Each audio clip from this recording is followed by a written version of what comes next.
More medications, less health. Something's broken. Traditional medicine manages symptoms, but true healing addresses root cause. I'm Josh Rimini, pharmacist turned healer. At Beyond the Pills, we merge ancient wisdom with modern day science to inspire you through stories of transformation, practical trainings, and holistic healing. Join me and other practitioners as we guide you towards vibrant health, body, mind, and spirit, and move beyond symptom management into true healing. Hello. Welcome to this episode of Beyond the Pills. My name is Josh Rimini, pharmacist turned healer. And today I have a really awesome co-host here and new friend of mine, Dr. Michael Hersh. How are you doing, my friend? I am doing great. So excited to be here. Thank you so much for having me. So I'm going to get the formalities done. We're going to talk about your bio here and we'll get right into it, shall we? Sounds perfect. So Dr. Michael Hersh, he's a gastroenterologist, a husband, father, and podcaster as well, and also a physician coach at Better Physician Life Coaching. He coaches physicians on creating work-life balance, goal setting, stress management, reducing overwhelm, and feeling more present at home and less annoyed at work. His goal is to help physicians stop feeling trapped in medicine so they can actually find and finally enjoy the life that they work so hard to build. He's also co-hosted a podcast called Doctors Living. I love this. Living deliberately, highlighting physicians, changing medicine, and learning to live with intention and purpose. Welcome, Michael Hersh. Thank you again. It's still so surreal to hear you read that and hear all of these things about me, thinking back to what my life looked like, kind of 5 years ago versus what it looks like today. Anyway, so thank you. Great introduction. I appreciate it. And I love that segue. And it's fun reading these because, like, for me in the pharmacy world is what I do that you do for the physicians. Like, we're working through this process of this high stress, high burnout, like unfulfilling space. And you started exactly where I wanted to go. Let's talk about where you are and what you're doing, but we generally serve our 5-year ago self. Like I was having this conversation last week is like my pharmacist that I'm mentoring is like moving them into wellness. It's like, take yourself 5 years ago and where you were and work with those people. So I loved how you came up with that already for me. So I love the synergies already. So tell us a little bit about your story here. How did you get into this And I love the avatar here. This is very specific. You work with physicians to help them, and you're into a lot of this. And I assume a lot of them are coming that are men because we serve men in this capacity. So talk to me a little bit about where you got to this point, and then we'll talk about what you're really doing on. Yeah, absolutely. So, for me, I had a pretty traditional path to, in my medical education and medical career, kind of went straight through, always super motivated. I knew from a very young age that I wanted to be a physician and kind of spent all of my time focused on that goal. So straight through college, medical school, residency, fellowship, and probably was burned out by the time I was just even entering my first attending real, adult job. And worked right through it. Just kept dumping myself into my career like I had always learned to do. And it worked really well. I got busy very quickly. There was a wait list to see me. And life just continued to grow and change. So I got married. I had children. My career got busier and busier. The practice got larger. The very small private practice that I joined got purchased by a local larger hospital, by a local community hospital. Eventually, that community hospital got bought by a larger system. So all of these changes started happening, and I kind of got to a point where I started getting more and more frustrated with my day-to-day work. I started dreading going into work, and I started trying to figure out, like, how do I get out of this? Right? I've spent my entire life trying to get into this, and now how do I untangle myself from this and just get out? And so I found the financial independence, retirement early movement, and I just threw myself headfirst into this. Started working even harder, saving money, not wanting to spend any money. And all it did was just fuel my burnout so much more quickly. And then COVID happened. And I found myself just like the rug pulled out from under me, trying to figure out like what's next, like where do I go from here? And that is when I found physician coaching. And for anybody that doesn't know me or isn't familiar with my story, coaching was not an immediate sell for me. It wasn't like I saw this pop up and thought to myself, oh, this is the solution, this is the answer to all the things that I've been looking for. I was super skeptical. Um, and as I was starting to learn about coaching and in the process of saying no to the experience, I was asked this very pivotal question for me, which was, if you don't do this, what's going to change?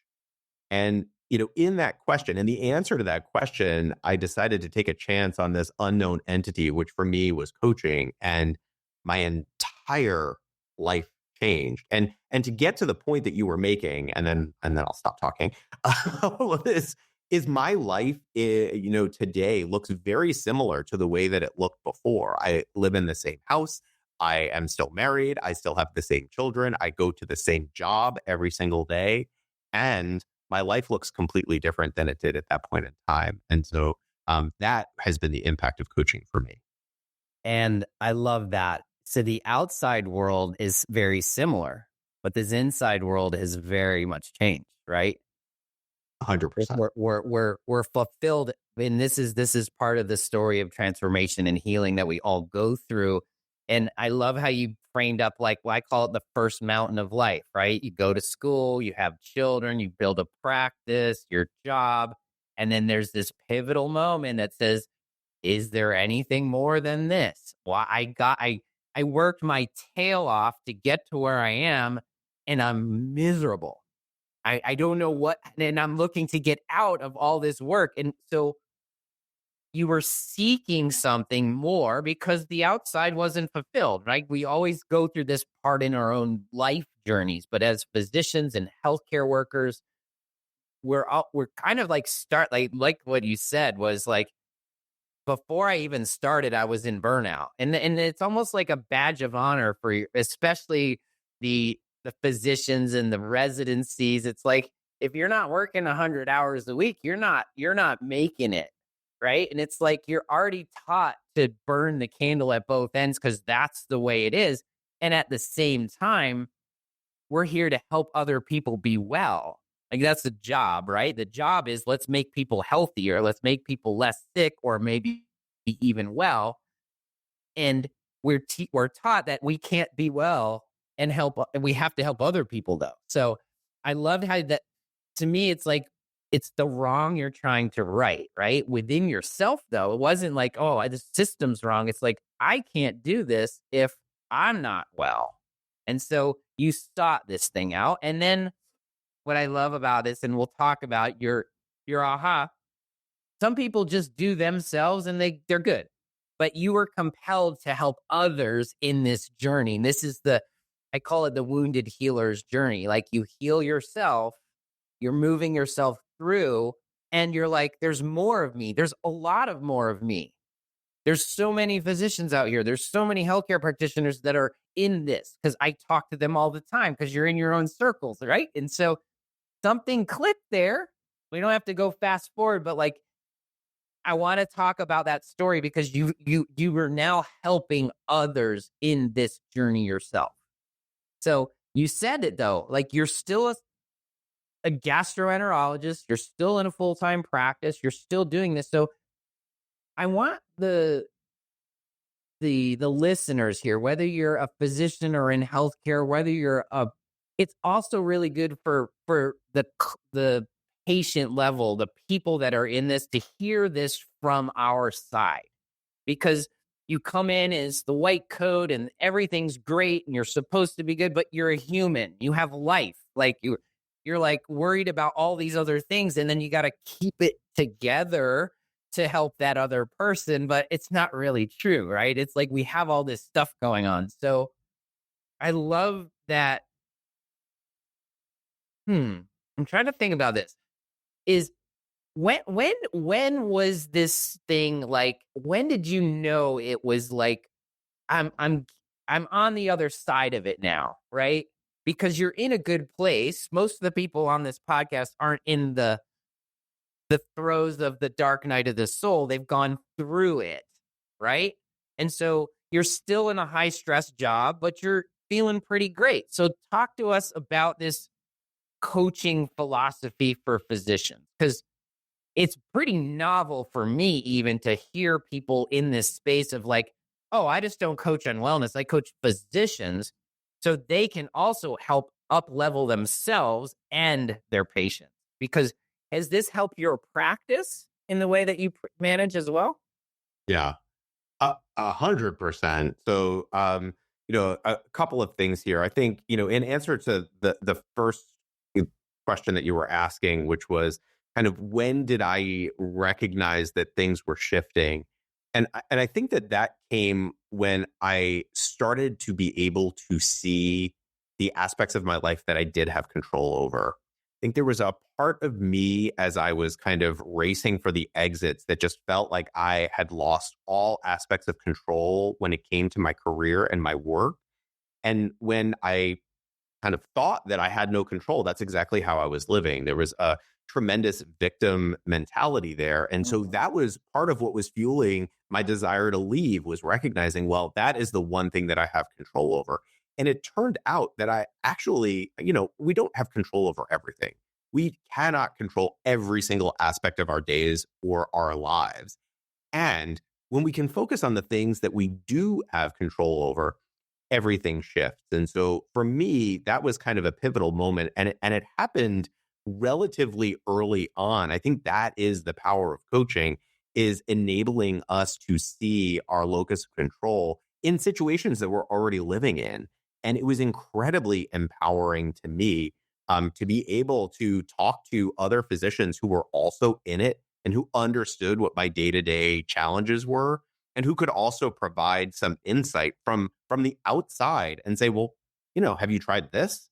Or even just allow me to come up with ideas that might work for me, that when I initially thought I had no control, I couldn't even come up with an idea or an opportunity because I didn't even recognize that they existed.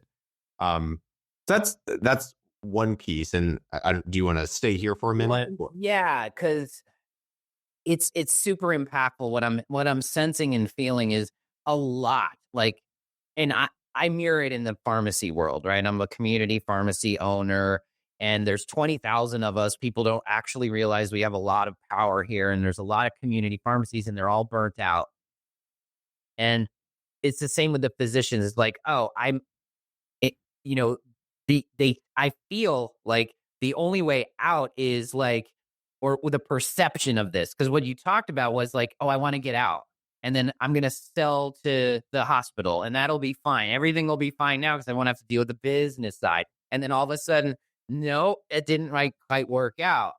It's not always greener on the other side, but what you can control is your perception of that reality. Your reality is yours. Your choices are yours.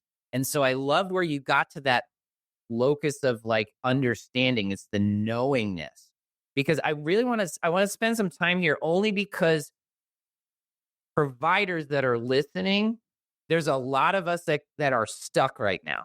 They're stuck in this realm of existence where the healthcare system's failing them, but in ways where they think they have to escape. And what am I going to do? Because my identity has been taken away from me now. But you're speaking from this space of internal transformation where it's the outside stuff is sometimes uncontrollable, but what you can control is all your perception of it and moving those pieces around that you can control, which ultimately gave you the satisfaction you needed, which ultimately allowed you to continue down this path that you didn't think existed.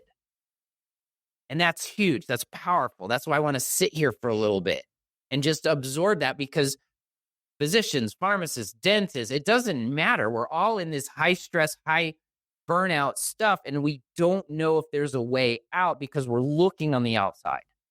So it's this whole inward approach that I think you're speaking to that really makes this point drive home for me. And I really appreciate, by the way. So speak like here it is, right? It's like here's my like little divergent brain. Did you get a coach? Is this how it came through to you?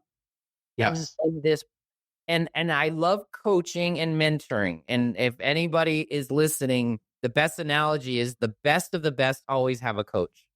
Michael Jordan is undecided. He's the best basketball player ever. He had lots of coaches. Like, we don't become the best because we do it on our own. So you found a coach, you learn this process, and then there's something inside you now that says, more people need this, and I think I can help here. I want to speak to this level because this is very similar to my path and where we are. for sure. Yeah. So, one of my favorite things when it comes to coaching is you can't read the label from inside the jar. And that was my experience as well. It's so easy, even for me now, the years later as a coach, I can sit across from another physician and help them, as we were just talking about, find, where the control, exists in their lives, or help them to be more present when they're home with their families, or help them dread going to work less. It's easier for me to see because it doesn't weigh so heavy because I'm outside of it. But when it's me, right? Even today, I continue to have a coach because, as I like to say, brains are going to brain, and it's easy to get stuck in your own head. And a coach is somebody who can again help you take a look from the outside, hold up a mirror, and help us to better enable us to see what's going on for us. And so, yeah, so I joined at the very outset a program, a coaching program for physicians. And what I noticed is there were several physician coaches in the program. The majority of the physician coaches were women. And as I started to become enamored with the whole process of physician coaching, as I started to see its impact on me, what I started to notice is that the vast majority of physician coaches were women, and many of them wanted to coach other women physicians. They didn't really want to coach male physicians. And I thought back to my medical school class, which was 50% men, and recognized there is such a huge need for men to be out there talking about just this work and the fact that you don't have to suffer, right? There are things that we can be doing that can make our lives better. Even if it doesn't mean tremendous changes, like I was already saying, most of my life from the outside looks entirely the same, and everything has shifted for me. And so that kind of was, there was never a part of me that was like, you should be an entrepreneur and you should become a coach. But the pull to this work was so strong for me that I just felt like it was almost like I had to do it. Yes, and I love that. It's the calling, right? The calling that comes from something outside of you that's higher than this, right? It's bigger than this. And there is an entrepreneurial thing. You saw a need, you saw a hole, you saw a gap in this space, and you hyper personalized the avatar. And men's work is so important. And because we are providers of health care, physicians, pharmacists, dentists, nurses, practitioners, our lives sort of mirror what we do, right? It's not like, oh, you're a banker and you go and you do banking and then you come home and it's a 9 to 5. It's like you're always a doctor. There's always something going on in your life.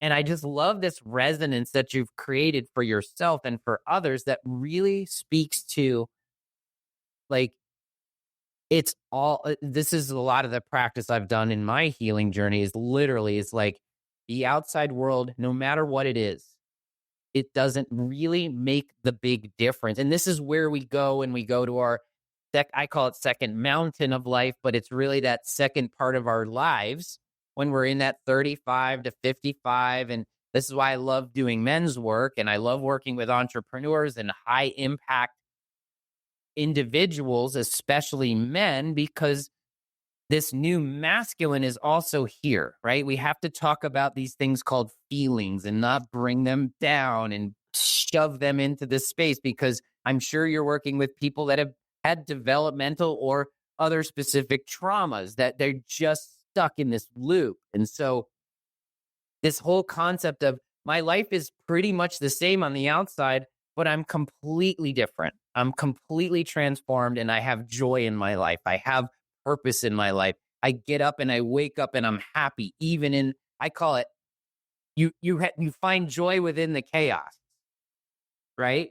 And so this is amazing. And how does one be a full-time gastroenterologist and still have a vibrant coaching job and still have that beautiful smile on your face and have time to do a podcast with me and with others? Um, because that's the brain that's listening is like, I hear what he's saying, but it can't be true, right? Like, so talk to me about like, how do you manage it all? Like, what's the deal here? Well, I think this is where I insert the thank you to my incredibly supportive and amazing wife who has absolutely helped me along this journey. And I wouldn't be able to do all of these things without her support. So want to make sure I say that first, because I think that that is an incredibly important piece here. Um, I think the other piece here, and this is also something really important to notice, is I am busier now than I've ever been in my entire life. And I feel so much more fulfilled and free and like I have so much more time because the work that I'm doing is so fulfilling. And as I have leaned into the intentionality and created some boundaries around my work, my clinical work as a full-time gastroenterologist, it has enabled me to do these other things. And that is not to take me away from my clinical work. My goal now is not to not be a gastroenterologist. My goal is career longevity. And the way that I was practicing gastroenterology before, I was I was going to be out, right? I was going to be out as fast as possible. And what I've learned is that when I can focus my time, effort, and energy into the things that are fulfilling and light me up, I am so much more present and motivated to go to work as a gastroenterologist than I was before. And that makes me a lot less likely to try to run away from clinical medicine anytime soon. And so, yes, I'm busier, and that busyness is actually allowing me to keep doing the other work.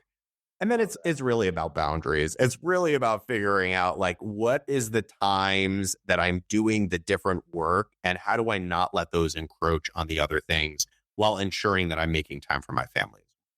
I love that. The word "and" was my word last year, Mm. and it fits so well in this model because it's like you can do this and be fulfilled. You can be busier and still feel like you're full, right? This concept, my one of my entrepreneur friends and coaches is he calls it self full, not selfish or selfless. It's self full. You're full. You're busier than ever, but you're vibrant as ever.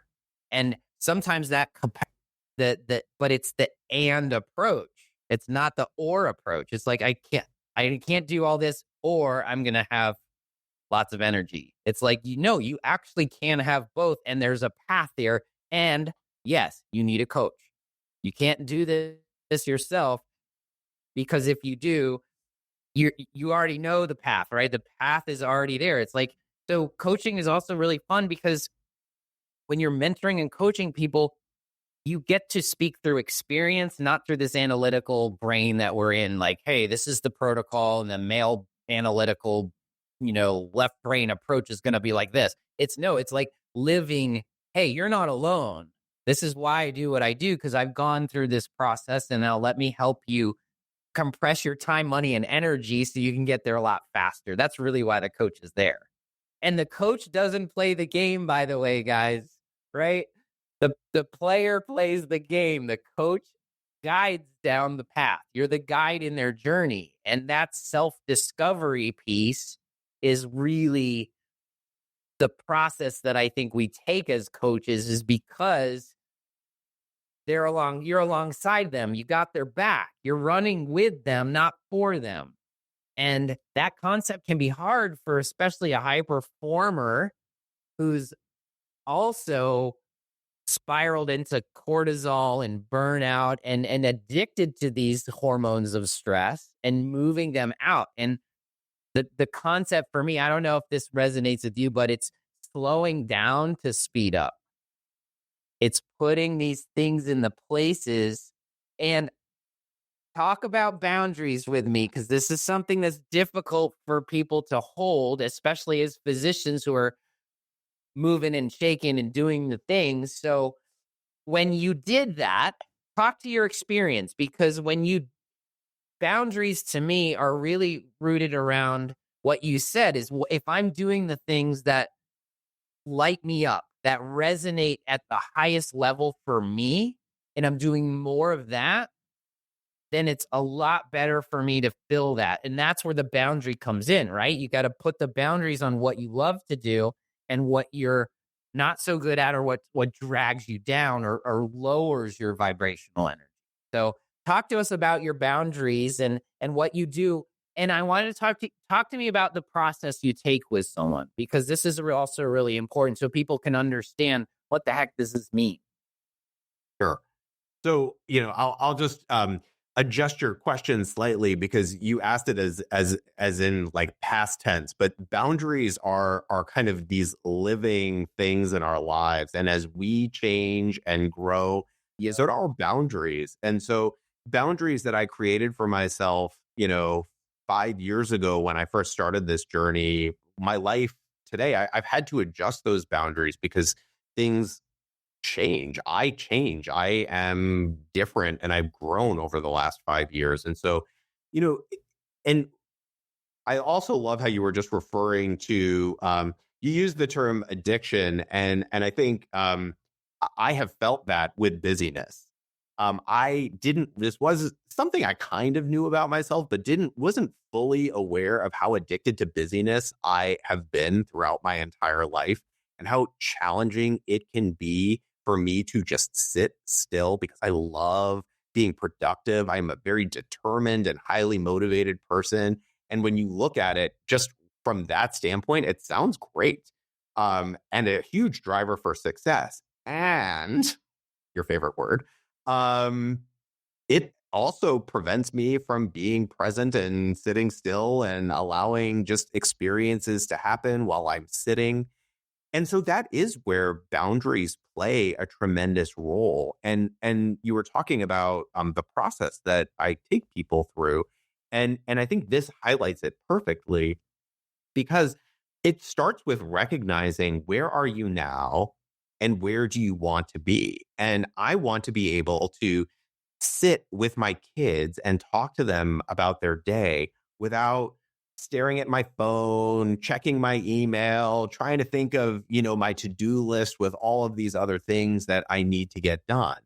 And so this is a great example of a boundary of how I can decide that when I'm home with my family and it's family time, I can put my phone on do not disturb, or I can just leave my phone in an entirely different room, so that I am not tempted to pick it up and start, doom scrolling, to distract myself from the present experience.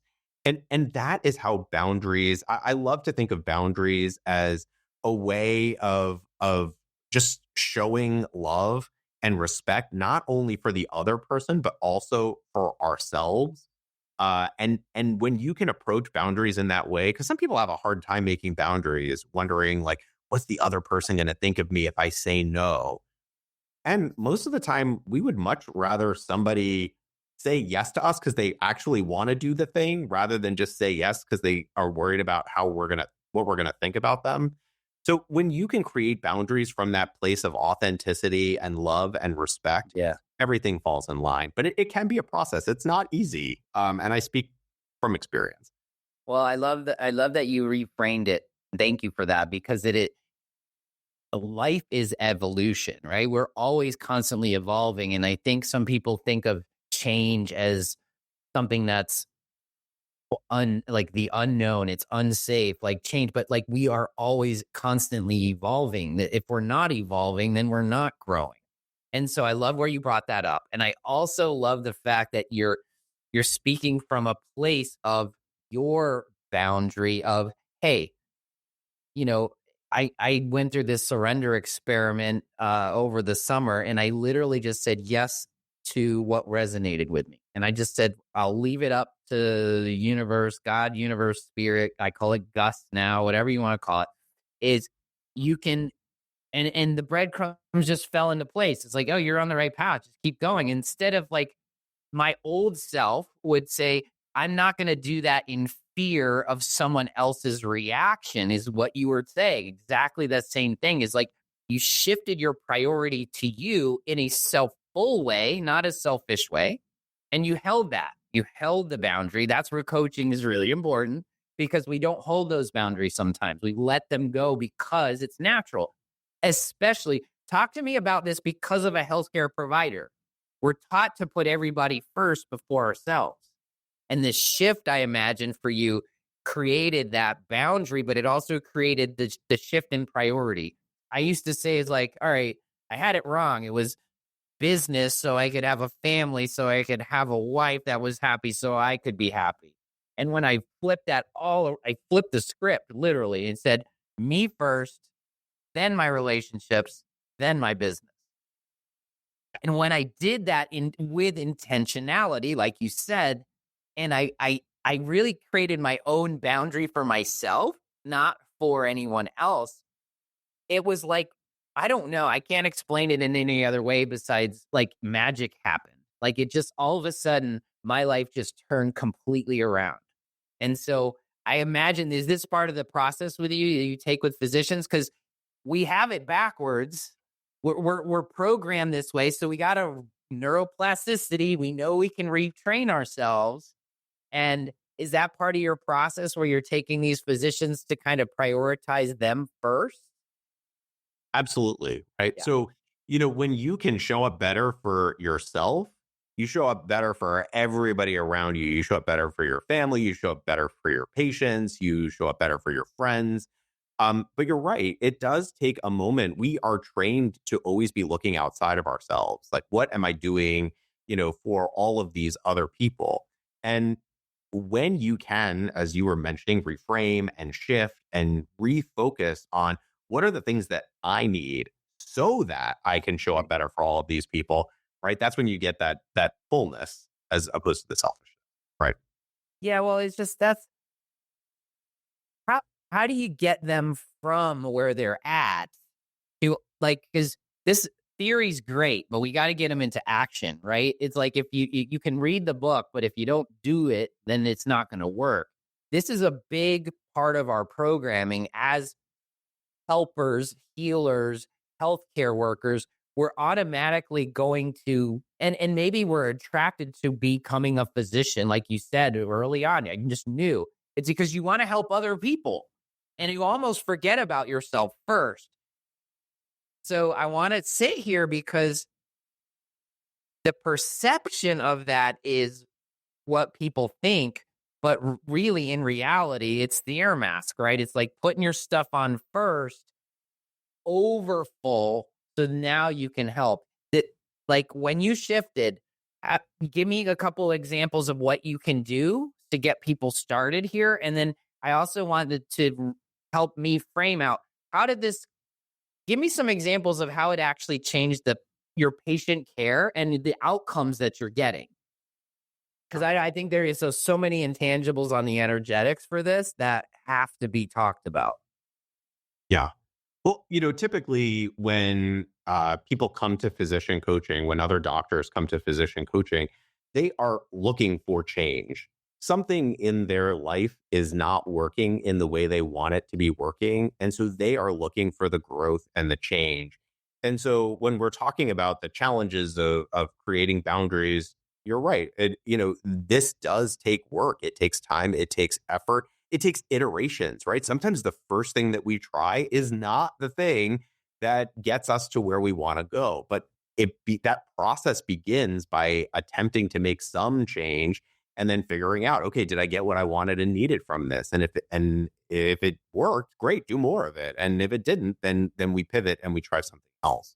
So I think remembering that, first of all, it's about it recognizing and awareness about what in our lives is not working, and then focusing on, okay, well, what are the steps I can take to get me to a place where it feels like things are working better? And this does very much bleed over into clinical care. As a gastroenterologist, there is a tremendous mind gut relationship, and a lot of what I have an opportunity to do in clinic is talk to patients about what's going on in their lives. And one of my favorite questions to ask is like, what does stress look like for you? Right. Which is a very non judgmental, easy way of beginning a conversation about like, how does stress show up in your life? And it can be a really impactful conversation that raises awareness for both me and the patient about the role of stress and how it could be impacting the things that they're experiencing in their lives. And so, physician coaching is relatively new, but we as physicians coach people throughout our careers. And it's really just about what are the questions you're asking and what is the impact you're trying to make. And I love it. Thank you for bringing the gut brain connection together, because I have frustrations as a functional medicine provider as well. As like, if I could get every gastroenterologist to just think about that, like you have a whole career right there, right? It's just like there's this beautiful connection between that. Let's not treat here till we treat here.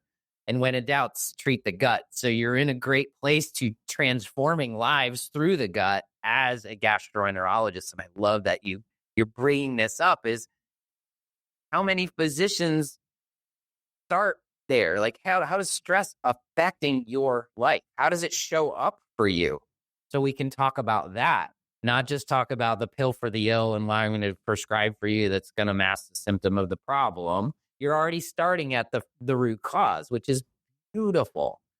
And you're putting compassion into it, right? You're compassionately caring for your patients rather than just treating them like a number. You're humanizing their own experience, which isn't that why we become providers anyway? But it's like it gets stuck and it gets forgotten because we treat the body in parts instead of the whole, and then all of a sudden it's like, oh, wait a second, I'd start there. Now I'm getting somewhere. So have you actually literally physically seen better outcomes? Changing your approach.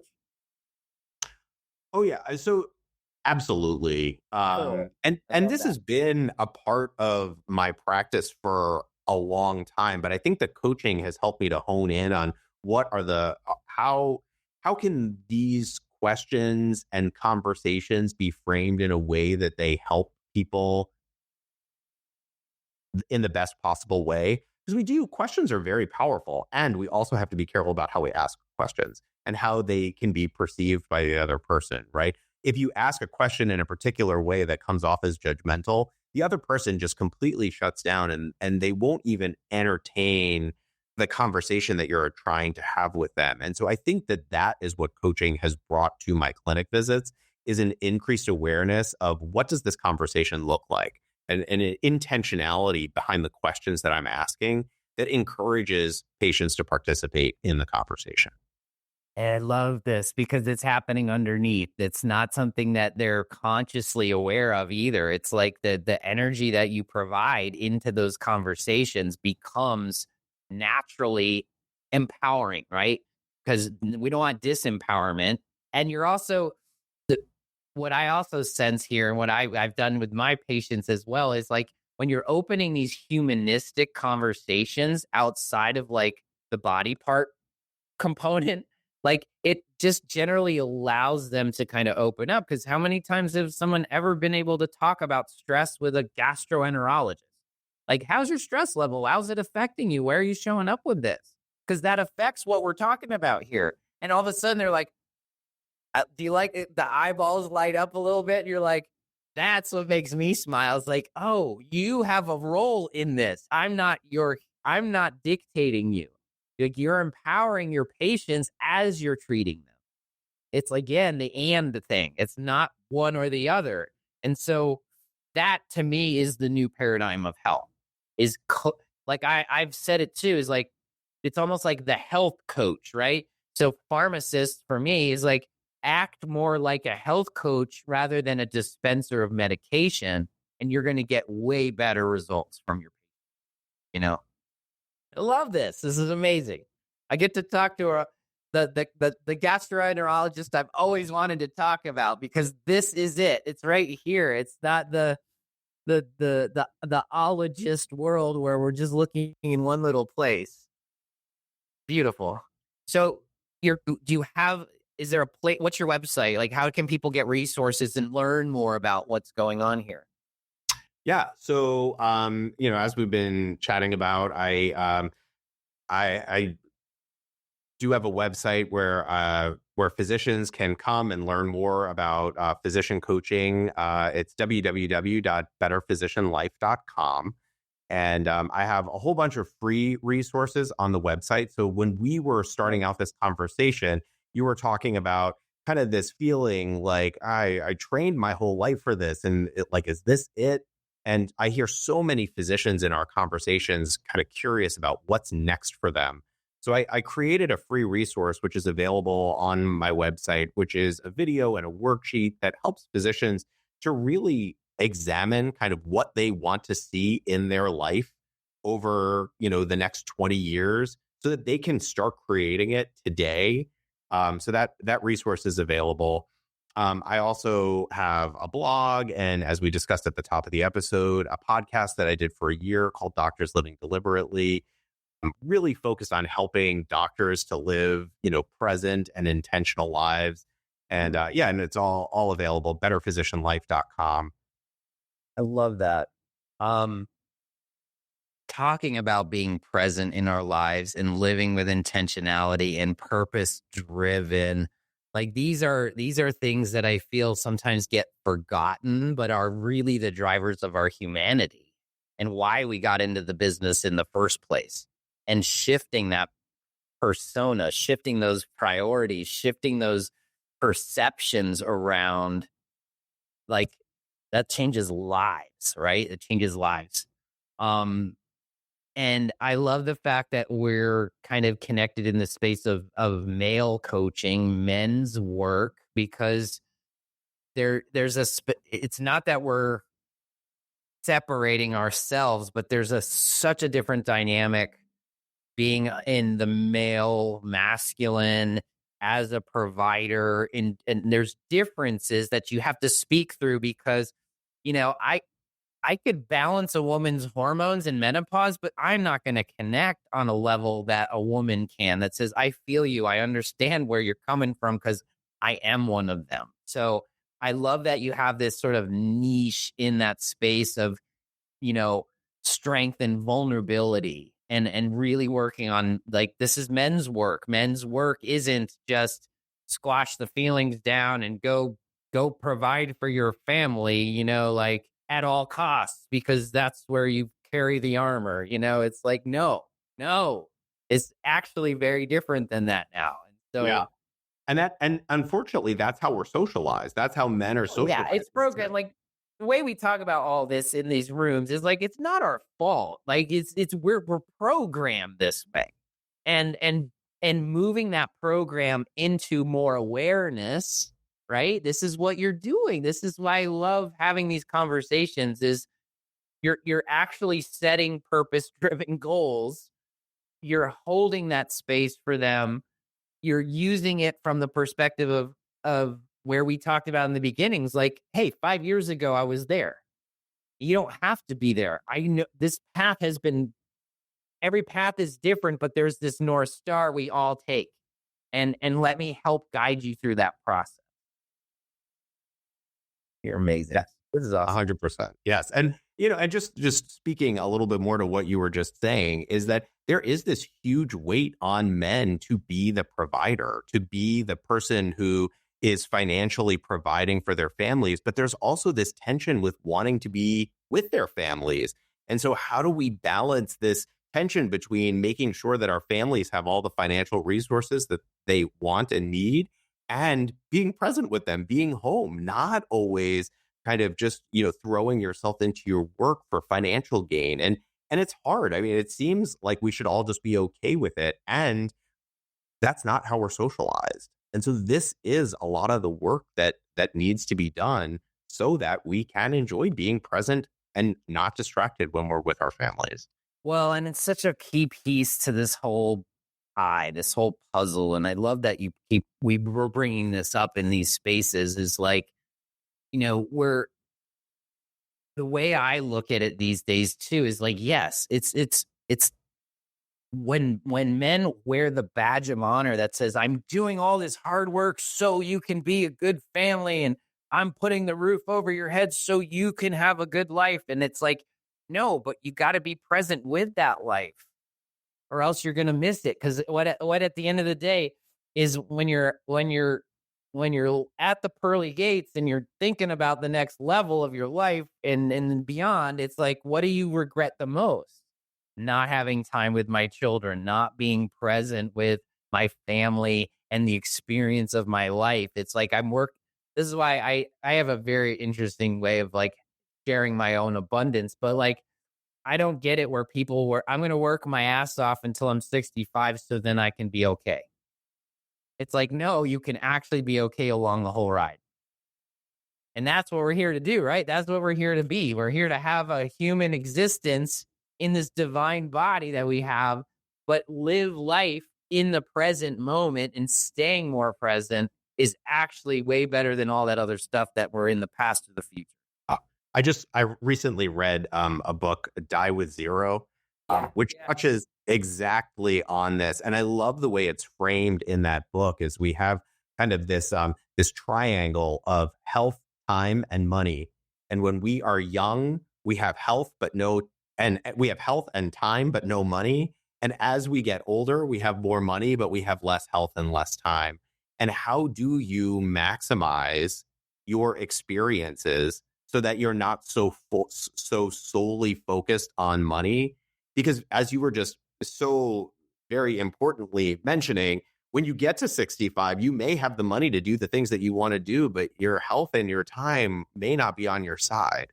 And so how do you balance those three sides so that when you get to that point, you've lived the life that you've wanted to live? And die with zero doesn't mean dying destitute and broke. It means, having done all of the things that you wanted to do and not having left anything on the table. Yeah, I had this conversation with entrepreneurs last night. Actually, it was interesting. We had talked about it because when you're in an entrepreneur, it's so easy to get trapped there, right? It's like, oh, I got to this stage, now what's next? Okay, I got to this multiple, now what's next? I got to this profitability, and this what's next? I got to this salary, and this is what's next. It's so easy to want the more and to be in that lack of having versus reframing life and saying, well, my definition of abundance is I have way more than I need so I can help others, right? For me, that's me. Like I want to give, like dying with zero means you come into this world with zero and you're going to leave with zero, whether you like it or not. Now, some people want legacy, but legacy to me is really what impact am I putting on the world, not what am I leaving behind in the form of some currency that probably won't exist when my kids are my age. Yeah, exactly. So I getting my wrapping my head around financial stuff is so interesting right now because everything's changing. But yeah, Yeah. like, and for me, it's for me the whole how do we make these complex things simple again, right? Simple means be present. Simple means get rid of your phone when you get home if you can. Put it on do not disturb. Fix your sleep a little bit. For me, I'm just what I've done with my clients, and I don't know if this is helpful for you as healthcare providers or healthcare workers or well care workers or whatever that is I put my self care in my business schedule. Mm. So I can tell myself my all the stories of that, right? Of I'm too busy, I got to do this, I got to do this. I put it in the first hour of my day, and the last hour of my day is me time. And that isn't scroll death time. That isn't phone time. That's reading, meditating, journaling, gratitude, breath work, all the things that help me ground in this body and also help me. And what I've been doing lately is, and tell me your clients too, is like the art of non-doing is like literally focus non-doing time in your calendar and see what happens. Oh, it's so hard. It's so freaking hard. It's so easy to say it as a coach, isn't it? But it's so hard. It's But I've done this. I literally am doing this more and more, and it's serving me. It's like, because as soon as that calendar, oh, somebody canceled my appointment. Okay, what do I do now? Right? It's so easy. But it's like, oh, actually putting in non-doing time, and I literally sit with myself, and my brain keeps going, go get the coffee, go do this, go do that. And all of a sudden it's like, but then once you move through that ego and through those conscious, unconscious programs, to me, that's been a real big game changer for me, for my own well being, to sit with myself and observe all the chatter that's going on about I shoulds bees and doing that forward. So for me, that's been huge. It's like, how often are you doing nothing? And see what happens to your own self when you're there doing nothing, because your brain is going to go so many different directions. But I found it really, really helpful and insightful for me. And I've also felt that that's where my creative energy comes from, is that's where the intuitive downloads come, because my brain is still on, but I keep allowing it to surrender out and then still sit with that non-doing, and then something comes out and I'm like, oh, let me try that. And so it's been fun for me. So I just thought I'd add that to the equation here. Yeah. And earlier we had kind of briefly touched on feelings and how this isn't something that many people, but men in particular, like thinking about or talking about. And as you were just kind of alluding to, some of the biggest challenges we encounter every day are our feelings, right? So we're sitting there not doing anything, recognizing that it's making us feel uncomfortable or anxious or all of those things, and learning how to appreciate those feelings as data points that kind of point like neon arrows to like, oh, this is what's going on for me. This is where the work is. It's so important. And so, again, people don't really want to talk about feelings until they recognize literally everything we want and need in life is based on how we think we're going to feel when we have those things. So we can't avoid feelings. So if you can't avoid them, what can you do to use them as data so that you can get what you want in life? Yeah, and I love when you throw that word data in there. It really just speaks to the analytical too. Like, guys are analytical. Yes. Most of us are. We gotta rationalize it some way. That's why I love Joe Dispenza's work, because it hits my rational functional brain, and it also allows me to get deeper into my heart. And so, feelings are there, they're real, and they also need to be honored, but they don't need to be ruminated. They don't need to be held on to. We actually have to release these things in a healthy way so they don't build up. And so we get to do that. This is why I love men's circles, so we can express this. This is not a cry fest either, guys. This is really just getting in tune with the feels and understanding they're real and they're important, right? If we didn't have anger, we wouldn't go to the next level of doing something about it. And so I love the levels of consciousness and Dr. Hawking's work, and like really pulling that stuff forward, because that's how the human experience works for us all. So, anything else? Is there anything if you could have one thing that somebody would do, whether it's a physician or a person in this space, right? Thinking of that, what was one thing out of this conversation? What do you think it would be right now? Well, I think for me, one of the earliest lessons I experienced from physician coaching is the impact of vulnerability. And I think there was so much of my medical education that trained me to think that vulnerability was a weakness and that you should never, never let them see you sweat, just keep going, never just stuff it all down and don't ever allow yourself to be seen. And when I started to allow myself to be seen, when I started letting bits and pieces of me out, everything changed. Everything got better. And I think a lot of people misunderstand vulnerability to be this like unzipping of their whole self and just laying everything out. And that is not what vulnerability means. Vulnerability means like, how much are you willing to share in this particular situation that you feel comfortable with? And how can you allow yourself to be authentic?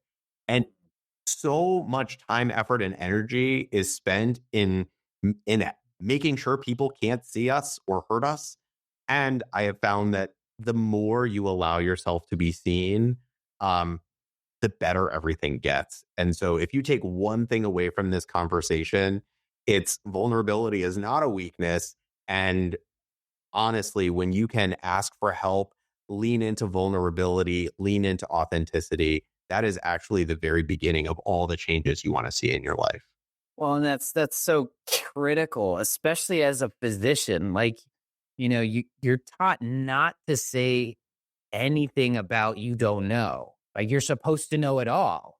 And there's this complex that we can have is like, if they ask me a question, I need to have an answer. And the best answer for me now is like, that's a great question. Let me go research some more about that and get back to you on that. Cause I'm thank you. Right. And, or there's different layers to this vulnerability. I love how you say, you don't have to like open your whole like innards out to people and just like, come hit me now. It's like, no, you can own your own path. For me, that's what vulnerability is. It's like, just if you didn't show up on time, say, hey, I own that. It's on me. I can do better. And honor the fact that you're imperfect, because that's part of vulnerability. Is like, we're all humans. We're not perfect.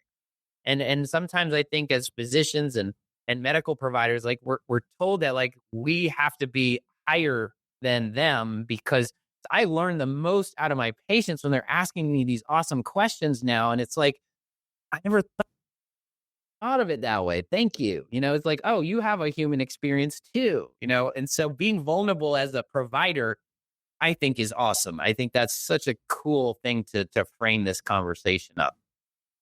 So betterphysicianlife.com, go That's it. there. You got Thank you. free resources. So there's nothing you can't get done, because we can move to those next steps. If you're a physician, I hope you understood today, like life is okay. It's just about framing it up so you can have a purpose-driven life, and that you can have a coach along the way that's going to help you. Dr. Michael Hersh, thank you so much. This is amazing. I know that we're going to have more conversations online, offline. I would love to help you and your resources. And this has been amazing. Thank you so much. Again, I appreciate you so much. Thanks for having me today. Love this conversation and just really appreciate everything we talked about today. I think it's going to help a lot of people. So thank you.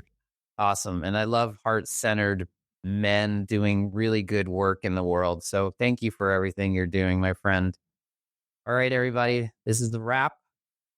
Stay well.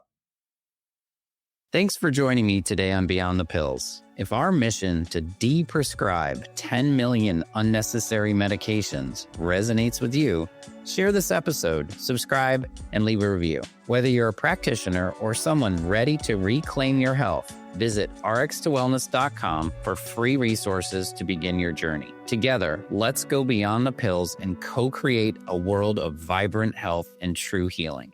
Until next time, live better and stay well.